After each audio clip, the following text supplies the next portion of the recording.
Hello and welcome to another tutorial from ICT. In this one, we're going to be making a four-way movement using sprite animations on a character. So the character should be able to move up, down, left, and right using specific sprites to move left, move right. So just to show that sort of animation. Okay, I'm just going to quickly run this so you can see what it looks like. So at the moment we have this Windows form. It's got a label, it's got a character there, and we have the background. So if I press down now, as you can see, the character is animating down and up, right, left. So it's making these animations based on the images that we're loading in the background. Okay, and it stops at the bottom here. If I walk all the way to the top, it stops there as well. And then if I walk to the right, it does the same. Okay, we're going to be making this application using Windows Form and .NET. So let's go ahead and create a new project. Okay, so in this window, let's click on create a new project here.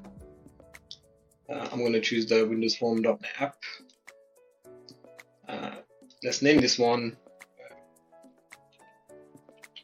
four-way movement with sprite images or ICT. Okay, click next and then click create.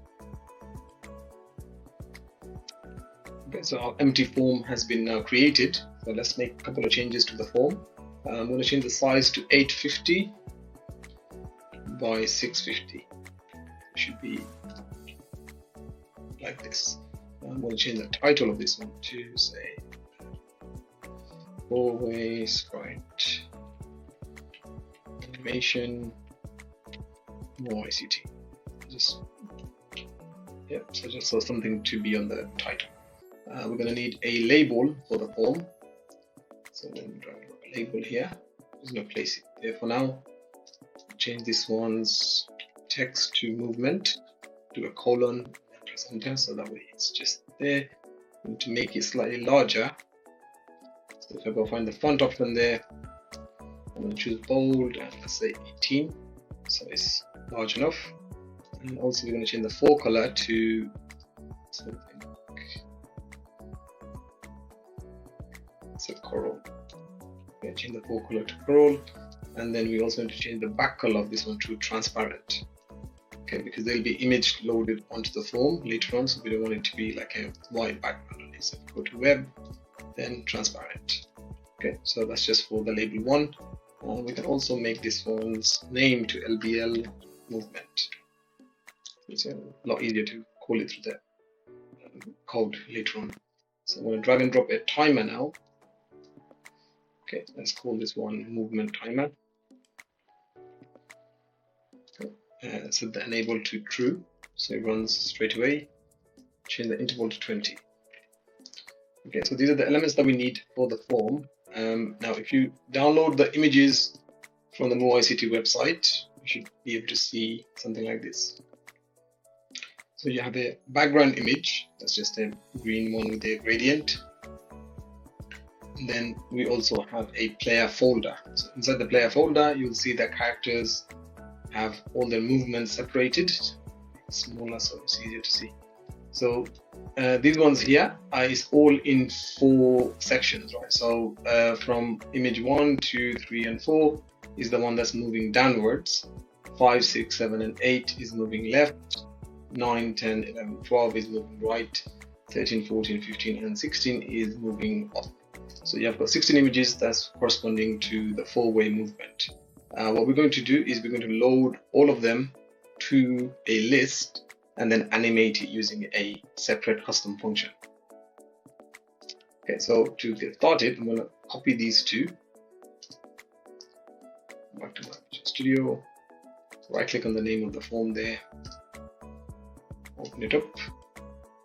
So this is the project folder. So go to the bin, debug, net, and I'm going to paste the images here. So whenever we run the application, there's going to be an ext file that will be generated. So we want the images to be right next to it, so that way when the program loads, it knows where to find the images.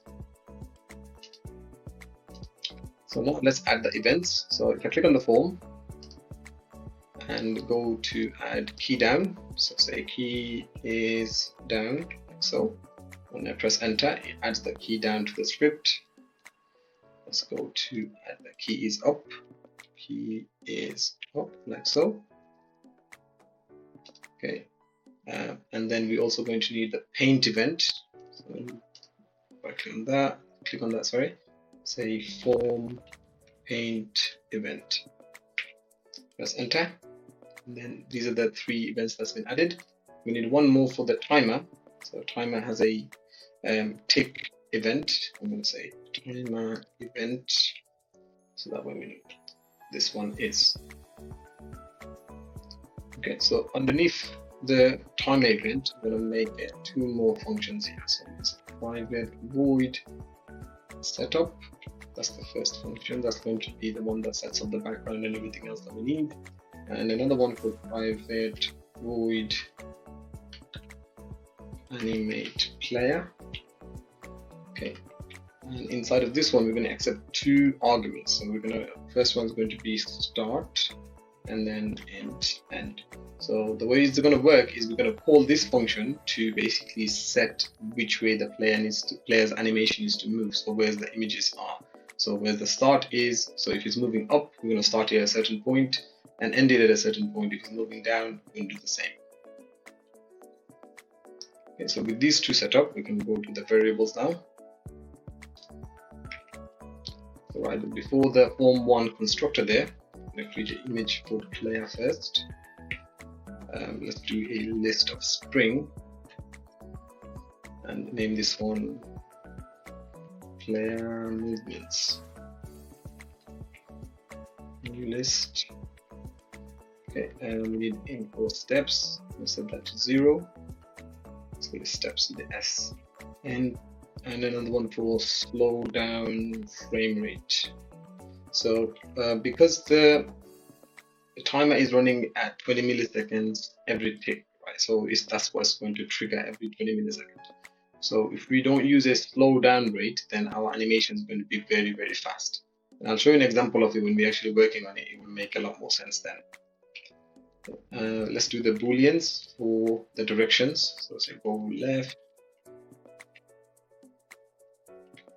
go right, go up, and then go down. Okay, and we need a info player X. So the position of the player X, position of player Y, info player height, info player width, and then info player speed. We'll set that to 10. So we'll set the height and width here as well. So to 100. It's basically 100 by 100 pixel. Okay. So these are the variables that we need for this right now. So I'll get rid of these empty spaces here. So underneath, inside the form constructor, I'm going to run the setup function. So whenever the form loads, you should just set up the background and everything else that we need. Okay, so let's go to the setup function quickly. Say this background image is equals to image from file. So inside of that, it's a bg.jpg. So that's the image that we want. So this background layout is equals to image layout. Center when it stretch, so it stretches to the 850 by 654. Okay, and now let's load the player files to the list. So say player movements. So that's the list. We're gonna go to the directory.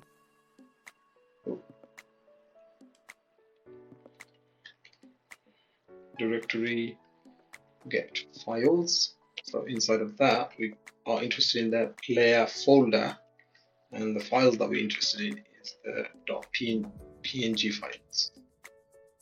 Right, and then we're going to say to list. So we're just going to enumerate all of them into a list and save it inside of the player movements list here. So when the game loads, we want the player to be facing downwards. So we're just going to select the first child from the list. So this is player. It's equals to image from file, and inside of that we can say player movements, and then we just select the first child that's available inside of the list. Okay, so that's literally what we need to load up the files from the folder and then assign the first file to the player image. Okay, so just to see if everything is loading, what we can do is we can do the form paint event. It's a couple of lines here. So we can go and say graphics, call it canvas, capital C, equals to e.graphics.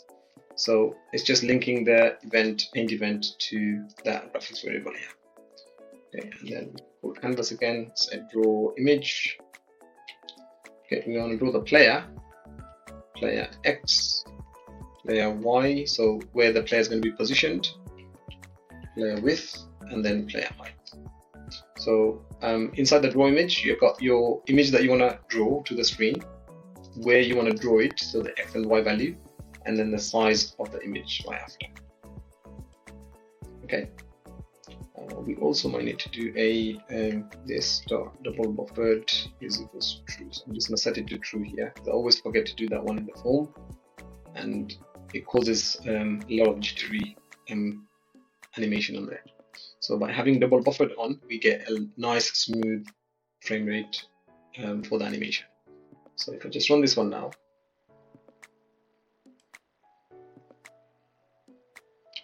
so there you go. So we got the background shows up, and we got the player, the first child of the player that's showing up there as well. So if you look at inside the folder, so the very first one is this one here. Okay, so it's just loading that up onto the form. Okay, just gonna close that. This one. Okay, so everything else is working nicely. Let's do the key is down and key is up events, and then we can move on to the timer and the animation, play animation. Okay, so in the key is down, it's going to say key code is equals keys dot left, and then we just set go left to true. So we're doing the statement here. Key code keys dot right, set to go right to true. Key code is equal to keys dot up to true here.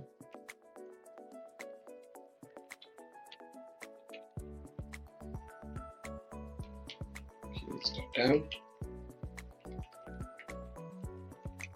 to true. So anytime any of the keys are pressed, then that's when we're gonna set the corresponding boolean to true.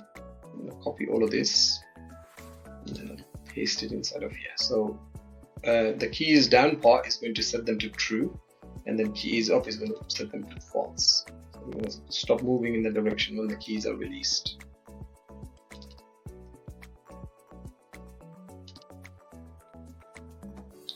Okay, so with that done,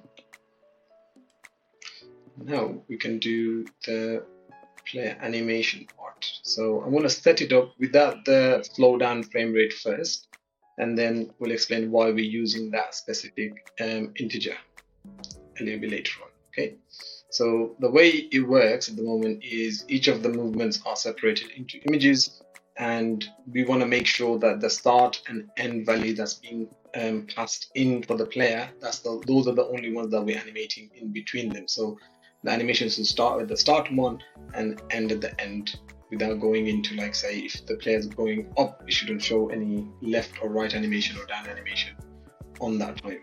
Okay, so we're going to add steps. So we're going to say steps plus plus, because that's going to be the one that actually moves the animation forward for us.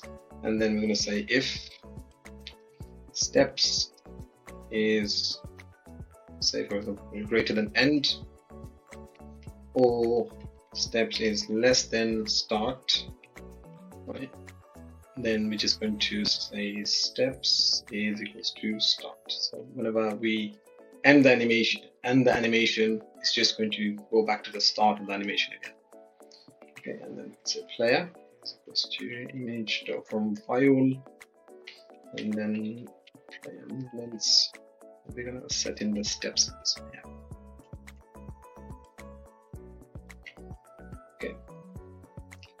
Okay, so let's go to the timer event.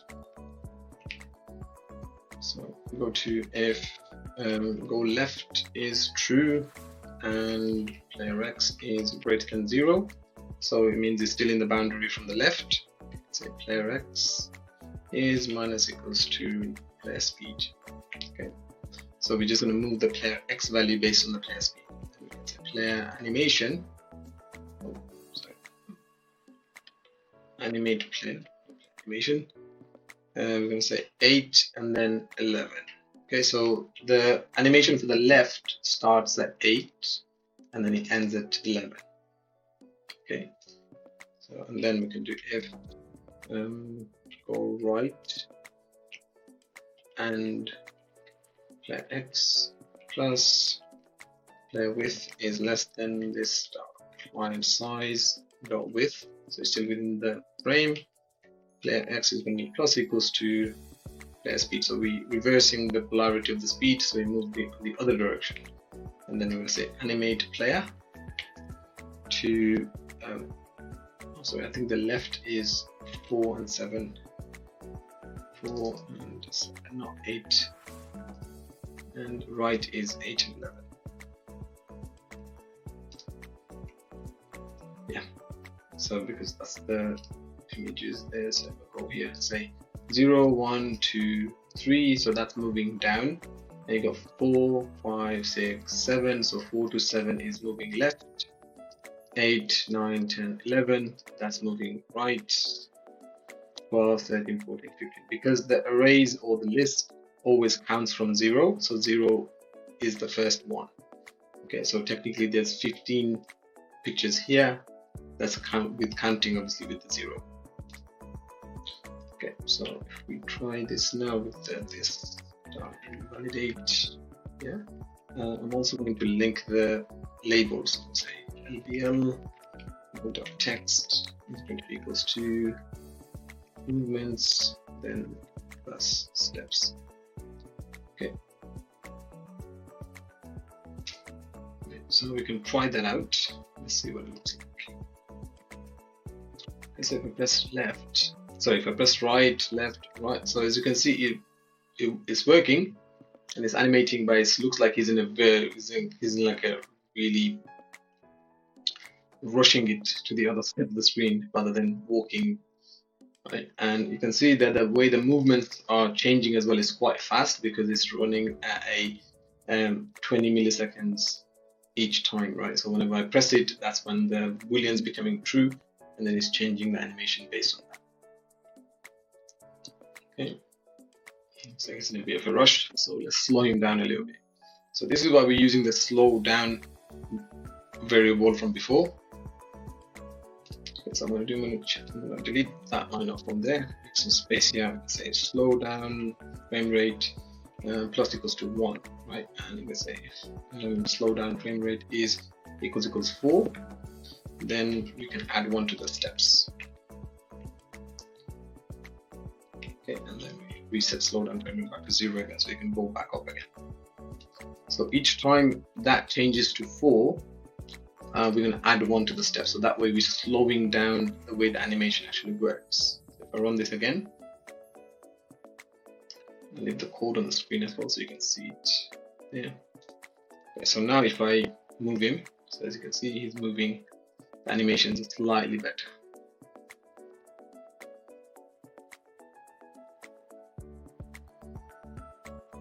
Okay, I can slow him down a little bit as well, I think. Probably better to slow him down a little bit, so maybe like 8, like that value.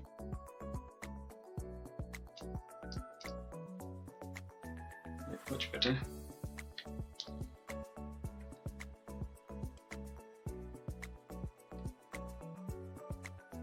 So as you can see, the animation is a little bit more spaced out at this point, so it looks like it's a bit natural, a bit more natural walking there. Okay, so let's do the other directions, and then we can move on to resetting it back when it stops. So let's go to the up. So say go up is equals to true, and player Y is greater than 0, so it's still within the boundaries. Player Y is going to be minus equals to player speed, and then animate player. We're going to need for the up, we're going to be 12 to 50. So that's the last line of it there. So if go down is true and player y plus player height is less than this dot line size dot height, then player y can be plus equals to player speed, animate player, to 0 to 3. So that's going to be for moving downwards, right? To instead of if, I'm going to change them to else. Okay, and then this way we can do a one default else at the bottom there. So if none of these things are true, so if obviously none of them are true, then we can just say animate player to 0, 0, right? That's it. So we're just making the player face the screen. So let me just try that out now. This is how we can move down. Okay, so even if you move right, the screen, and you can see where the steps are starting and stopping. Right? So whenever we move down, move up, move right, move left.